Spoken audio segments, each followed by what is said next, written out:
Ah, super. Christophe, bonjour, bienvenue à Dijon. Et bonjour à tous, j'espère que le film vous a plu. Ouais, je t'entends bien, je t'entends bien. Alors, je signale que ce que tu viens d'entendre, ce n'est pas de la friture sur la ligne, ce sont les applaudissements de la salle. D'accord, bon bah ça veut dire qu'il y en a quand même un ou deux qui ont bien aimé le film, je suis content. Plus que ça, hein, à l'applaudimètre, elle avait beaucoup plus, crois-moi. Christophe, tu es à Chamonix? Je suis à Annecy, chez moi. À Annecy, très bien. Un petit mot quand même de votre parcours avec Yann. Toi-même, tu as ouvert des voies. Tu es guide de haute montagne à Chamonix? Ouais, je travaille aussi comme guide de haute montagne, ouais. On peut encore ouvrir des voies aujourd'hui? Disons que, bon, l'âge d'or d'alpinisme et en tout cas de l'ouverture des ascensions des premières montagnes, puis des arêtes, puis des phases, c'est quand même plutôt derrière, mais il reste encore quelques rares itinéraires, même si là, dans le cadre de ce périple-là, c'était pas des ouvertures, mais justement des répétitions de grands itinéraires dont le très mignon était Walter Bonatti. Mais je sais que tu es allé en Alaska, en Patagonie aussi. Alors par contre, dans d'autres massifs éloignés, comme dans le Karakoram au Pakistan, en Himalaya ou en Alaska, il reste énormément de choses à faire. Ah ouais. Alors, est-ce que Yann n'est pas avec toi, mais vous vous connaissez depuis combien de temps? Parce qu'on sent une relation super forte, en fait, vous êtes super potes.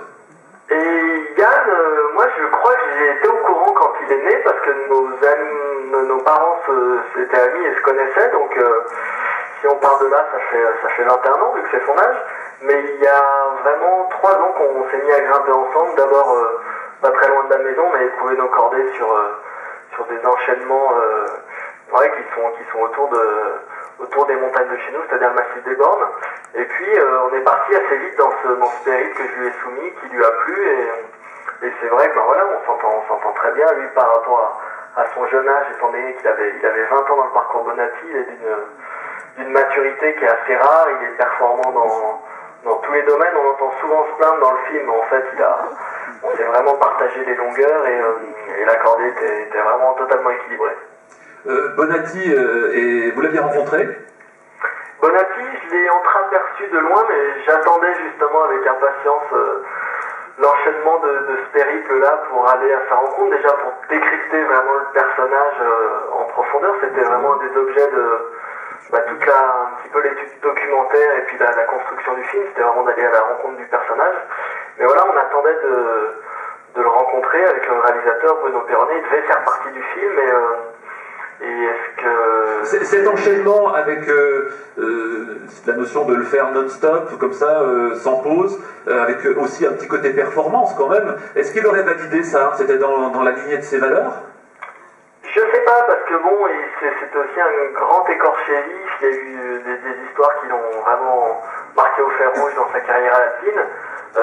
Il avait aussi une assez haute estime de ses ascensions. Bon voilà, les images de reconstitution sont aussi là pour dire que si lui a fait 8 tentatives au Joras et que nous c'est le point de départ d'un périple de 3 ascensions, c'est aussi parce que le matériel a changé, la météo a changé et les secours ont changé, donc voilà, ça on l'explique. En fait, je crois que d'après Amiral Tenderini, là, son ami attaché de presse, il avait trouvé plutôt esthétique et beau ce qu'on avait fait. Ouais. Oui, parce que vous l'aviez prévenu de ce projet. Après, je lui avais écrit une lettre manuscrite en italien, envoyé des photos et finalement on n'a pas eu la chance de la voir. Est-ce que c'est mieux, est-ce que c'est moins bien? On conserve une partie du mystère et il y a aussi Mirella, donc Tenderini, qui apparaît dans le film, qui dit vraiment des choses essentielles concernant le personnage et le contexte. Dans le palmarès impressionnant de Bonatti, c'est quoi pour vous son chef-d'œuvre absolu? Il y en a plusieurs. C'était le premier au sommet du Gachar Brom 4 dans le Pakistan. C'est une ascension qu'on oublie souvent, mais qui est vraiment remarquable pour l'époque. Je pense que s'il n'y avait pas eu ce souci-là qu'on connaît au K2, il aurait fait partie des premiers hommes au sommet du K2. Ça n'a pas été le cas. Et bon, il y a cette histoire du pilier Bonatti au Dru qui n'existe plus, qui a été effondré, et voilà, qui est un pan d'histoire qui s'est écroulé avec l'ascension qu'on connaît, le solo de 3 jours dont il a été l'entrepreneur. Et puis il y a vraiment cette ascension aussi au Grand Capucin, qui est une voie qui est toujours respectée, toujours répétée par des cordées, qui reste un des musts du massif du Mont Blanc. Très bien, en tout cas, petit détail technique, parce qu'il est question beaucoup d'éthique, vous avez été seuls, vous étiez tous les deux avec vos petites caméras quand vous avez fait l'enchaînement, et puis pour le film, il y a eu après des petites séances avec une caméra supplémentaire, c'est ça? Voilà, alors il y a vraiment deux registres d'images différents. Quasiment à chaque fois qu'on apparaît à deux, c'est des images qu'on a refaites, y compris pour le parapente, vu qu'on a vraiment décollé en pleine nuit noire, et voilà, ces images, on les a refaites. Et d'un côté, on était dans la réalisation de notre périple avec des caméras qui étaient vraiment au service des grimpeurs, dans le cadre d'un documentaire. Et après, une fois que ça a été fait, on était dans la démarche de faire un film, avec une caméra vraiment remise, j'allais dire, au niveau humain, étant donné qu'on a fait le choix de ne pas utiliser l'hélicoptère, ce qui est vraiment pas le choix le plus simple pour faire un film de montagne. Bruno Perronnet est retourné au pied des Joras, sur l'arête de Rochefort, au pied du Grand Capucin. Il a refait l'ascension de la face sud du Mont Blanc par l'arête de l'Inominata pour refaire des plans sur l'arête du Brouillard. Donc voilà, ça a été une aventure dans l'aventure de reconstituer ces images sans hélicoptère. Tu soulignais le refus de l'hélicoptère pour faire des prises de vue, mais il y a des images qui donnaient une sensation très aérienne, très belle d'ailleurs. Ça, c'est du drone, comme on dit, hein, c'est ça? Ouais, ça, c'est des images qui ont été faites par drone. On avait beaucoup misé là-dessus, et puis finalement, on a quand même des petits soucis avec l'altitude. Donc, il y en a surtout au début du film. Mais voilà, c'est un appareil qui en même temps remplace l'hélicoptère, en même temps les images de grue. Donc, je pense que c'est l'avenir, et que dans les prochains festivals à Dijon, on va avoir de plus en plus d'images de drones. Ouais.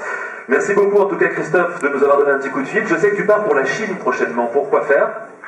Alors, je pars en expédition en Chine le 24 octobre dans le cadre d'une expédition avec le GHM. On va visiter une partie du pays, notamment la région du Yunnan et le massif du Sichuan, sur lequel on aimerait gravir le Xingunyang, qui est une montagne qui culmine à 6200 mètres, et en mélangeant des cordées avec les Chinois dans un souci de partage et de transmission aussi un petit peu de nos connaissances alpines en direction des Chinois. Donc un voyage prometteur. Très bien, eh bien, merci beaucoup et à bientôt, j'espère. En tout cas, c'était un plaisir de vous parler. Vous nous transmettra aussi nos félicitations à Yann, évidemment, qui a Bruno. Il y a un très intéressant festival à plaisir de vous présenter en chair et en os le prochain film à Dijon. Alors. Avec plaisir. Attention, on a bien enregistré. Hein. Ouais, bah là, je sais qu'il y a des témoins, apparemment. Il y en a quelques-uns, effectivement. Merci, à très bientôt. Au revoir. Avant de rester...